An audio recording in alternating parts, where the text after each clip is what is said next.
গতিতে, এই ছাত্রলীগের গতিতে, এই যুবলীগের গতি, এই লাল সবুজের পতাকায়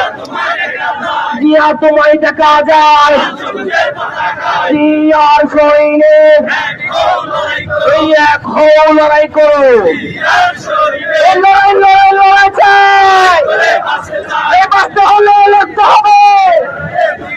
এই লড়াইয়ে জিতবে কারা, এই যুগে যুগে জিতলো কারা, এই ভবিষ্যতে জিতবে কারা, এই আপোষ না সংগ্রাম, এই দালালি না রাজপথ, ক্ষমতা না জনতা, জিয়ার সৈনিক এই আমার পায়ের রক্ত, এই জানতে দেব না।